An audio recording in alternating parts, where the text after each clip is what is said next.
Si tu ne maîtrises pas ton planning, c'est ton planning qui te maîtrise. Le planning, c'est ultra important. Donc, dans cette vidéo, on va voir très rapidement comment est-ce que tu peux avoir un planning qui va être organisé sans y passer 107 ans et surtout en maîtrisant ta rentabilité. Parce que sache que le planning est plus important que la vente. Tu vas me dire, mais non, c'est pas possible. Si, si. Quand il y a des ventes, on est d'accord, on ne revient pas sur ce sujet-là, le commerce, c'est la priorité numéro un. Il faut bien donner à manger à la machine. Mais une fois que le commerce il est maîtrisé, une fois que tu as du business, le planning il est plus important que de louper une vente. Parce qu'un planning qui n'est pas maîtrisé, c'est non seulement des clients qui ne seront pas satisfaits, donc des clients qui vont te faire de la mauvaise pub, ou des clients qui ne reviendront pas, et deuxièmement, c'est une marge, c'est la perte d'argent sur un chantier qui n'est pas maîtrisé. Tu peux perdre très rapidement de l'argent. Et tu le sais comme moi, un planning qui part en vrille, qui est géré au feeling, c'est rapidement de la perte sèche. C'est des choses sur lesquelles tu ne vas pas pouvoir revenir, tu ne vas pas pouvoir refacturer et tu vas faire des clients déçus. Donc la maîtrise du planning, c'est vraiment essentiel. Donc là, on va voir rapidement comment maîtriser ton planning. Si tu n'es pas abonné, je t'invite à t'abonner parce qu'il va y avoir de plus en plus de vidéos. On va parler concret, on parle chantier. Moi, je ne suis pas là pour broder ou pour vous dire ce que vous voulez entendre. Je suis là pour vous dire ce qui fonctionne réellement.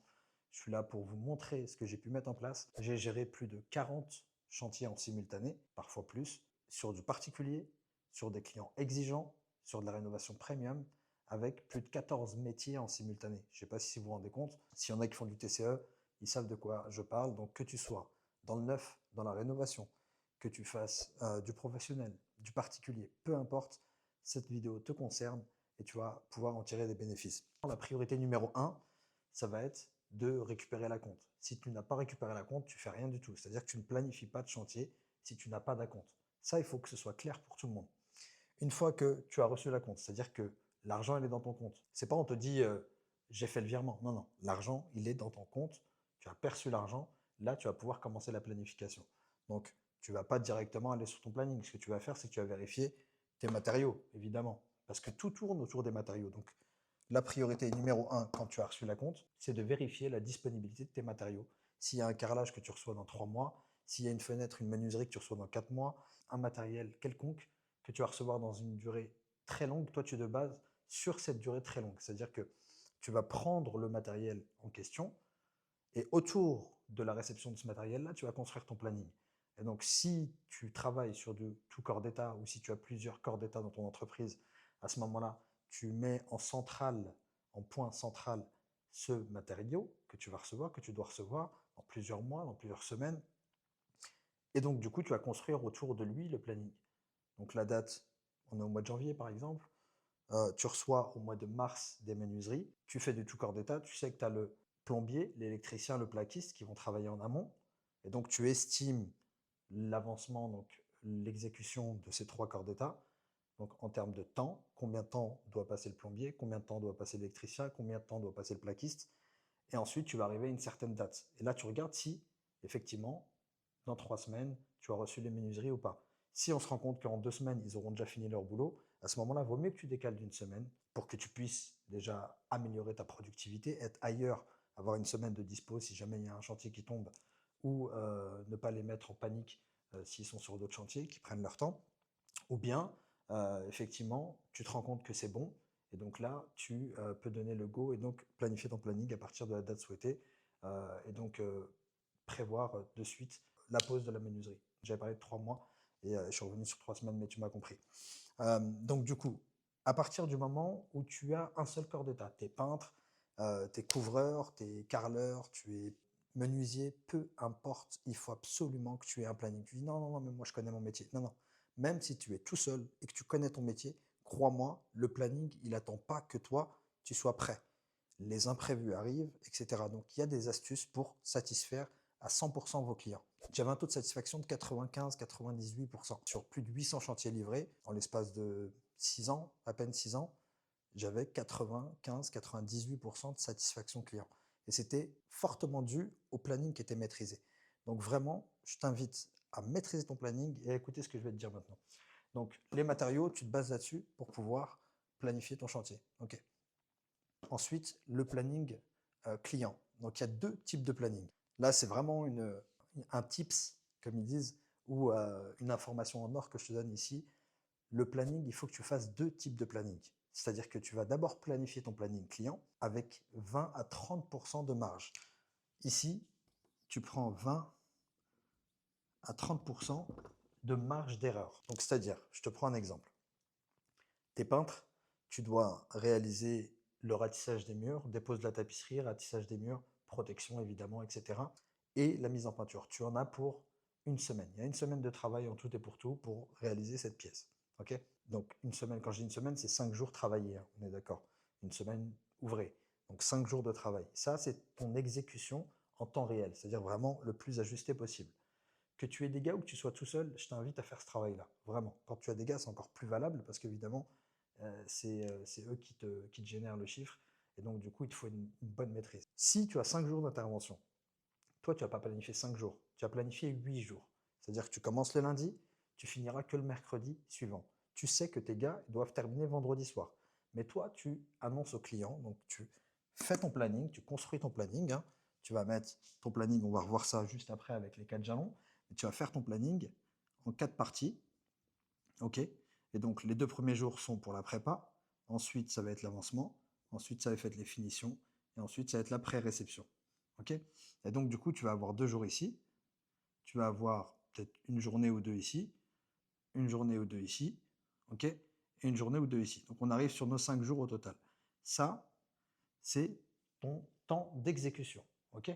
Sauf qu'au client, tu vas lui annoncer 3 jours ici, 2 jours ici, 2 jours ici et 2 jours ici. OK? Là, c'est un exemple que je vous donne, mais 20 à 30%. Plus le chantier est petit, plus la marge doit être importante. Plus le chantier est grand, et plus la marge d'erreur doit être plus petite. Sur un chantier de 10 mois, tu ne vas pas prendre 40% de marge d'erreur. Ça ferait trop, évidemment. Et donc, le client risque d'être mécontent, ne serait-ce qu'à l'annonce du planning. Mais vaut mieux un client mécontent, et là, retenez bien ce que je vais dire, vaut mieux un client mécontent au départ qu'un client mécontent à l'arrivée. Parce qu'un client mécontent au départ, on va dire que c'est une petite frustration. Un client mécontent à la fin, c'est une insatisfaction. Il ne fera plus jamais appel à tes services et il va te faire de la mauvaise pub. Un client content, il va en parler à une personne. Un client mécontent va en parler à 3 personnes. Vraiment à retenir et à souligner, à marquer à la craie blanche, c'est très très important. Donc, vaut mieux que tu frustres ton client au début, crois-moi, que de le frustrer à la fin du chantier. Ou de l'insatisfaire, tu l'as compris, à la fin du chantier. Donc, tu vas annoncer quoi? Tu vas annoncer 9 jours à ton client. Donc ça, c'est ton planning intervenant. Ça, c'est ton planning client. Et donc, du coup, tu envoies ce planning-là, le planning client, avec 20 à 30% de marge supplémentaire. Tu l'envoies dès qu'il est prêt. Dès que tu connais la date de tes matériaux et dès que tu as ton temps margé. Ça, c'est le planning que tu envoies au client. Okay? La date de début, elle peut changer. Ce n'est pas un problème. Les gars, il faut être diplomate, il faut être commercial. Il faut savoir, voilà, vous avez annoncé un démarrage de travaux le 10. Vous ne pouvez pas démarrer le 10 parce que vous n'avez pas terminé avant. Vous prévenez 48 heures, 72 heures, une semaine avant le client en lui disant, voilà, on est navré, on est en train de terminer un travail chez notre client, à tel endroit. Il se trouve que voilà, on a un petit peu de retard, on a été pris ou alors il y a eu des travaux supplémentaires en plus, etc. Vous donnez la raison, sincèrement, ne pas mentir, soyez sincère.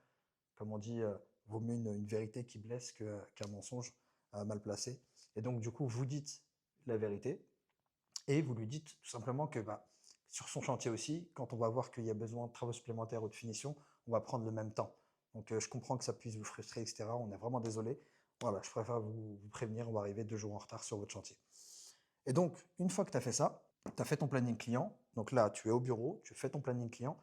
Dans la foulée, vraiment, donc tu fais une capture d'écran de ton planning et tu balances ça par mail au client. Voilà votre planning. Et ensuite, tu modifies ce planning. Très important, tu ne laisses pas ce planning-là. Les gars, ils ne sont pas censés voir ce planning. Jamais de la vie. Donc, tu fais quoi? Tu modifies et là, tu vas faire le planning intervenant au réel, vraiment au plus juste. Pourquoi? Pour tout simplement pousser tes gars à avoir une productivité la plus efficace possible, parce que c'est de l'argent. Et donc, du coup, là, tu mets un planning au plus juste. Hyper important, cette notion de gestion des 2 plannings. Le planning client, le planning intervenant. Ensuite, le planning, comment tu le construis? Tu vas le construire sous forme de jalons. Alors, je sais, tu vas me dire, mais non, moi, je connais mon taf. Donc, ce que je fais, c'est que je vais mettre une date de début, hein, le démarrage ici, et puis ensuite, je vais mettre une date de fin ici.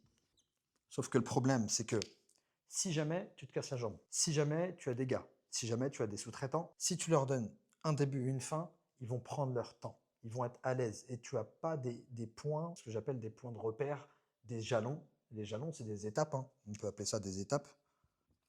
Et tu n'as pas de point d'ancrage si tu fais pas ça. Si tu n'as pas de point d'ancrage pour surveiller ton chantier, malheureusement, ça va être un chantier encore qui va être géré au feeling, au pif, au doigt mouillé, appelle ça comme tu veux. Mais ce qui se passe, c'est que si tu n'as pas des jalons prédéfinis, malheureusement, alors oui, c'est sûr que ça va te prendre 10, 15, 20 minutes en plus sur ton planning à le construire, c'est pas grave.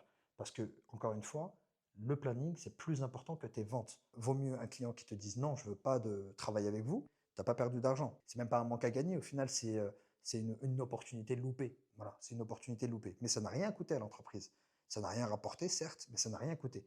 Alors qu'un planning qui est mal géré, ça coûte de l'argent. Ça peut coûter très cher. Un client insatisfait et de la perte sèche. Donc vraiment, là, j'insiste sur ce point-là. Donc ensuite, ce qui se passe, tu vas construire le planning avec ces 4 jalons-là.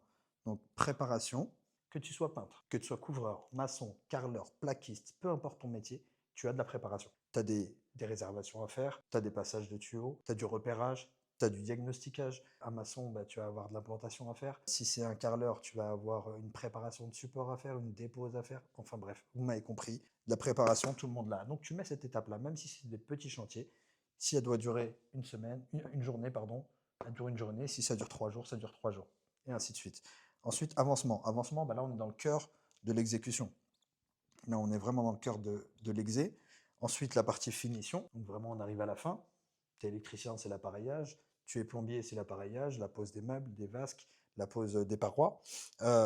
Tu es maçon, bah, c'est la pose de l'enduit de façade. C'est les tableaux. Si tu es carreleur, ça va être les joints. Donc voilà, tout ce qui est finition, on va être dans cet ordre-là. Et ensuite, tu mets une pré-réception.